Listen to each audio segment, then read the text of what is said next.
Okay, hello guys. So I thought I was gonna do a little vacation photo album thingy of my trip to Russia this May. I watched the May 9th parade, and I also went to a couple of museums and stuff in Moscow, Russia. And so my plan is to try to record what I'm doing on my laptop here, and I'm gonna start doing that now. So hopefully this will work. So there's this park at the north of Moscow where they have a lot of silly things. Let's see if I have a good picture of this.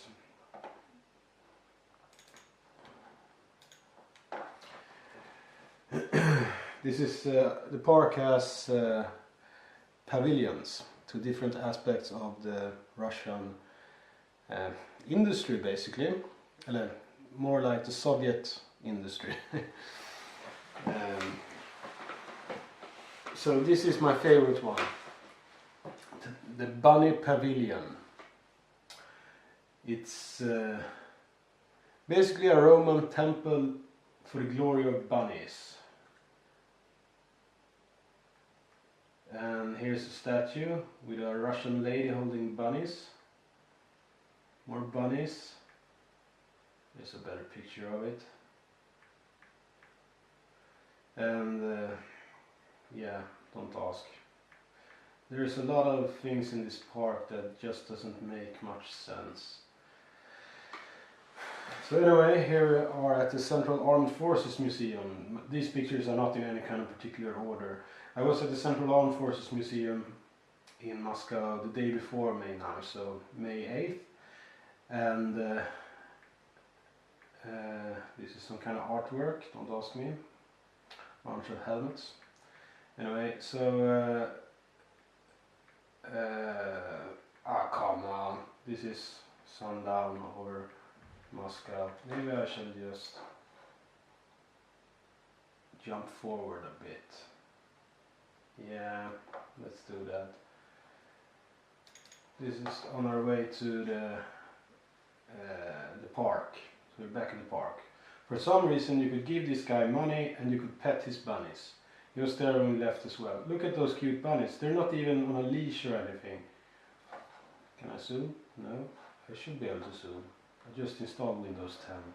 Come on, the plus sign must be zoomed. Yeah. Hello there, Mr. Russian man with your bunnies. Look at them. They're just sitting there, really well adjusted, well trained bunnies, and they look like they have food and everything. So I'm guessing these are happy bunnies. I've decided that these are happy bunnies, and this guy really loves bunnies.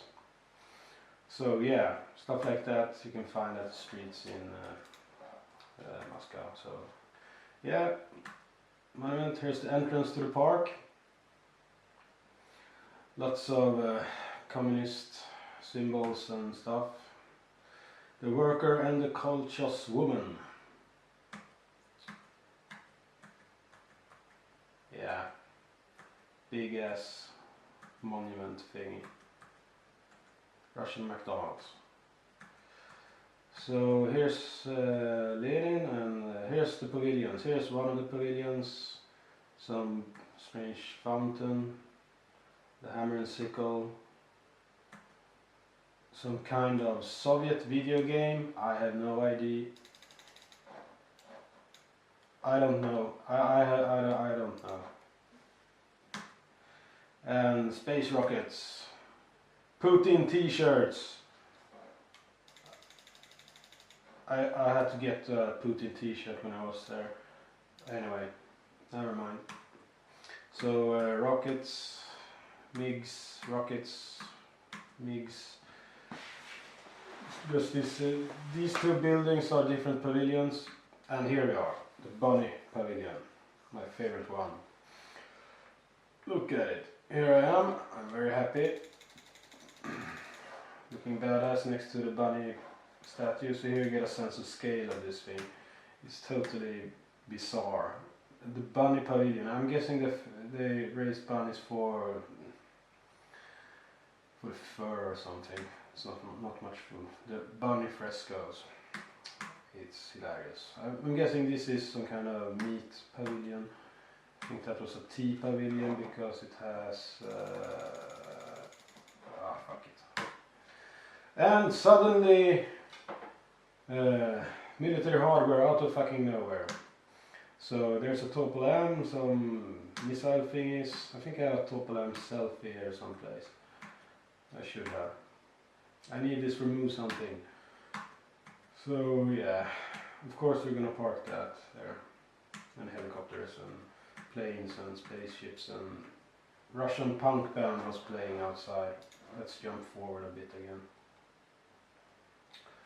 Yeah, here we are. Here's the museum. That's what we're looking for.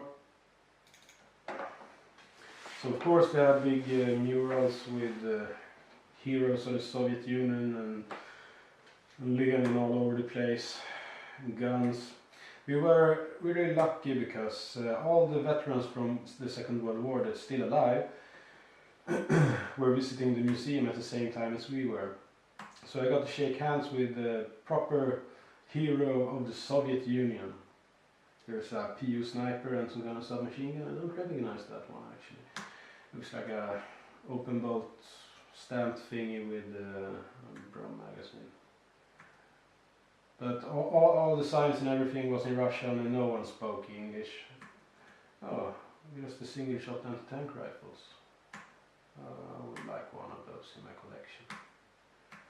So there's a lot of things to look at, but don't expect to be able to read any of the signs if you don't speak Russian. Here you are. Here you go, guys. Here's the heroes, the old men. A lot of awesome paintings and CCCP flags. And here they are, we mingled with them. No, I didn't understand a word they were saying, but yeah, a lot of iron crosses. There were some badass exhibitions here. This one is nice. I'm guessing this is some kind of Russian woman who was a sniper during the Second World War. And that's her commemorative sniper rifle she got or something. I'm just guessing because I couldn't read a damn sign. But here you have. Someone translate that for me, please. And we're off. So yeah, there was a lot of things to watch. And this is just some of all the things. This museum was mostly World War II, for obvious reasons. That's the guy I got to meet. It was really nice, older man. Actually, the curator of the museum, or some big shot older woman of the museum in a way, came up to me and saw that we were tourists and told us we had to take a picture together with him. I'm not sure I actually got a picture with me with him, but I got to shake his hand at least. So, yeah, I don't even know who. Is this some kind of trench art thing with this SMG? Yeah. So there was a lot of things to. Look at this. This picture I wanted to show you guys. Musinagant, right? But what's that? It's suppressed and it doesn't even look like it's screwed straight on. So this must have been the first suppressed bolt action rifle in history. Suppressed Mosin-Nagant. Who's ever seen that before? I haven't, but there it is. Bizarre. Look what looks like a suppressed MP40 as well. You can see all the strange stuff when you go to these kind of museums. So here's some newer stuff. It wasn't that much new stuff actually. Here's the old guy with the red ribbon being interviewed by. I really like this picture because in the background you can see the old guy with the ribbon being interviewed, and in the foreground you see like a sea of iron crosses. He probably killed every last Nazi who carried that iron cross himself. Yeah, so this these pictures will probably never end. There's a lot of stuff. Let's see if I can. Oh, here we go. That's fun. That's a suppressed Stechkin. That's one of the guns I would really like to have in my collection. I don't remember what this was. Oh, it's probably a really hilarious firearm, but I don't remember. Some more modern stuff.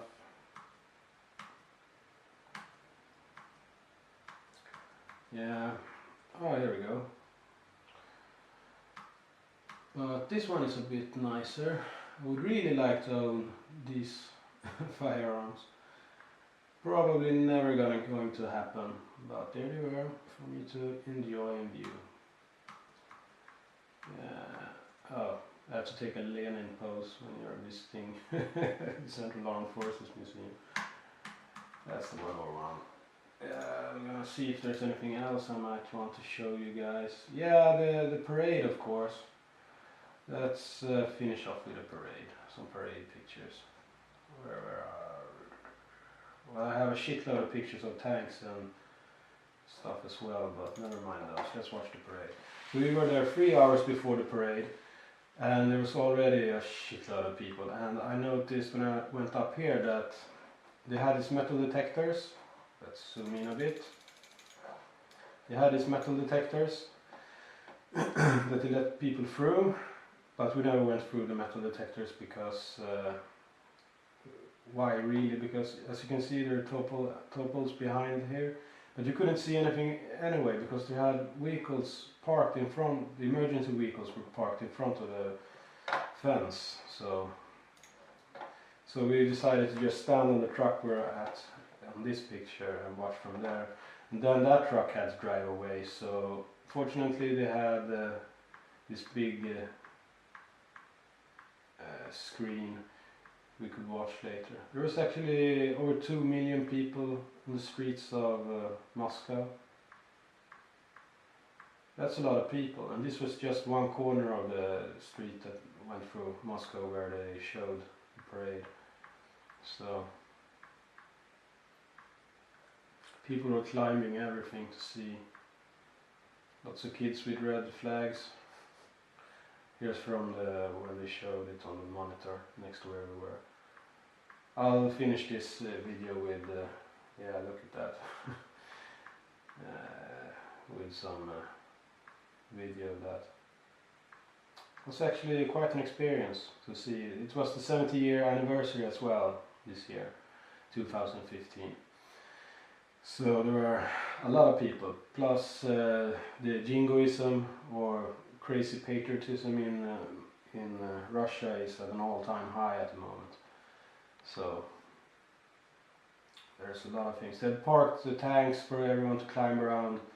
This is more for the kids, I guess, but they parked proper tanks as well. Yeah, look at this. Subways in Moscow all look like war. Yeah, so I don't want this video to be like 100 years long, so I think I'm gonna finish here. But if you thought this was any kind of interesting, or if you have any questions, please put comments below. If there's nothing else, I think I'm gonna open that bottle of Russian vodka I took with me from Moscow now. Have a nice day, people. Поздравляем вас с 70-й годовщиной победы в Великой Отечественной войне! Министр обороны поздравил парадные расчеты военно-воздушных сил. Авиация является непременным участником всех учений, включая переброску техники и личного состава.